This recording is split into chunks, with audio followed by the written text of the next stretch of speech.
Hi fairies, welcome or welcome back to my channel. My name is Fifi. It's so nice to have you here. I hope you stay a while. Today we are going to be picking my November TBR using TBR jar prompts. Okay, we have about 30 to 40 jar prompts in here. This is more like a mug, so ignore that. I mostly read ebooks on my iPad, but I do like to tackle my physical TBR from time to time. So I tend to pick like 5 books every month that I have to read. I don't usually get to all of them or even most of them a lot of the time, but I try to, pick some books that I not necessarily will force myself to read, but will encourage myself to read. So yeah, we're just going to go ahead and pick 5 prompts that will in turn pick our 5 books for my November TBR. Let's move this a little closer.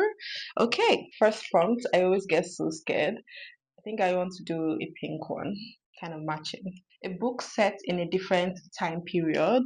This actually will be pretty easy because I have a number of historical fictions here. If you've been watching any of my videos, you know that I'm really obsessed with historical fiction right now, and I do have a number of them right here. So I think we can go ahead and pick what we have right on top. This is Miss Austen by Jill Hornby. This is a historical fiction based on a literary mystery that has long puzzled Jane Austen fans. 1840, Cassandra Austen returns to the village of Kingsbury. She knows that in some corner of the vicarage where she is staying, there is a cache of letters written by her sister Jane. As Cassandra recalls her youth, she pieces together buried truths about Jane's history and her own, secrets which should not be revealed. But she faces a stark choice. Should she act to protect Jane's reputation or leave the letters unguarded to shape her legacy? So basically, it's a fiction about the Austen sisters, which is so cool. I have only read one book by one Austen sister, which is Pride and Prejudice by Jane Austen. I'm excited to see though what this author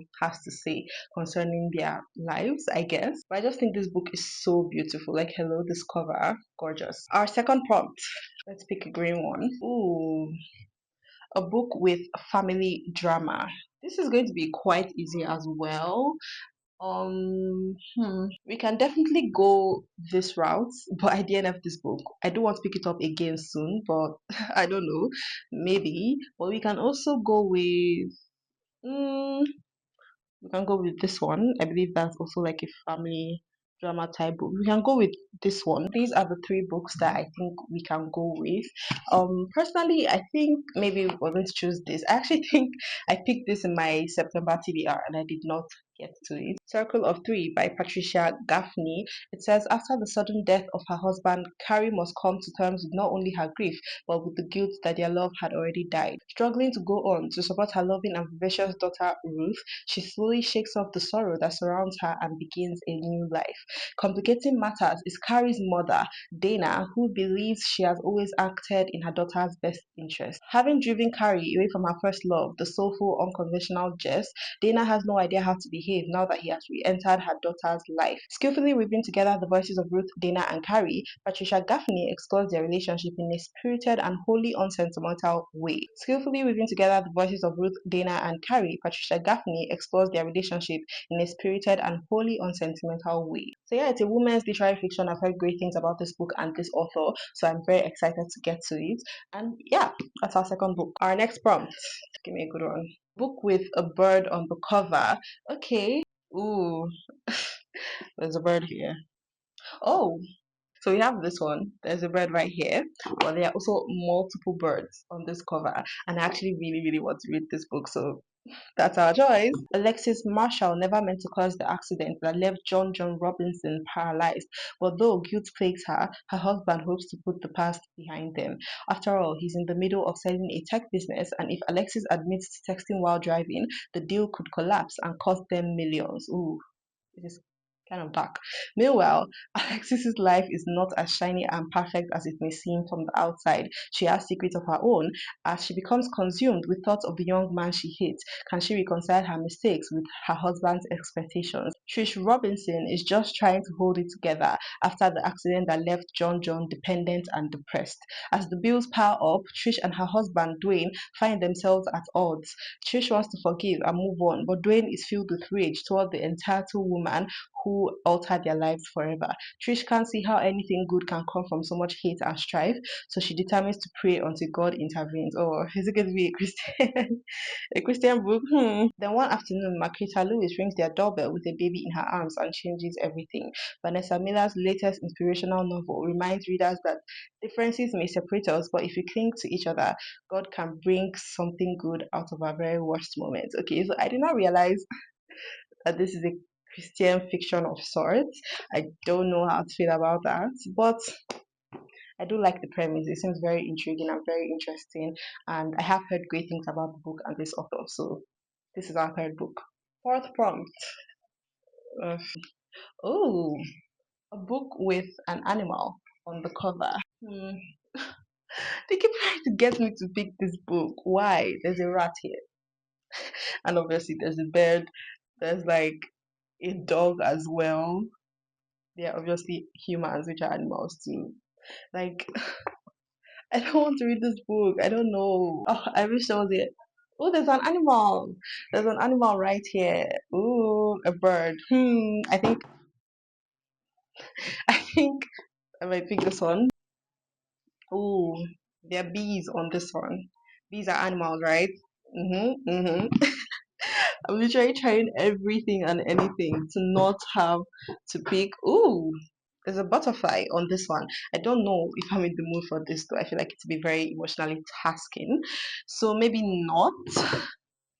But like I really think it's between these three. Honestly, life is too short to read books that you don't want to read. So I'm going to go with this one, okay? I didn't stray from the prompt. It has bees on it, and bees are in fact animals. So this is The Beloved Girls by Harriet Evans. It says successful barrister Catherine Christoph goes missing the day before her wedding anniversary. The clue to her disappearance, it seems, lies buried 30 years in the past. Somerset 1989. Okay, Taylor Swift. Jamie Lestrange arrives to stay for the summer at the grand old house of the Hunter family, but something is wrong behind the beautiful facades of Baines. Jamie's childhood friend Kitty Hunter, her brother, and their secretive parents, once so welcoming, do not seem to want her there. It is only as the night of an ancient and mysterious family ritual looms closer that Janie comes to realize they need her. Ooh, ominous. Decades later, the tragic events of those unforgettable months still cast the darkest shadow. Can the truth about that summer ever be brought into the light? You tell me.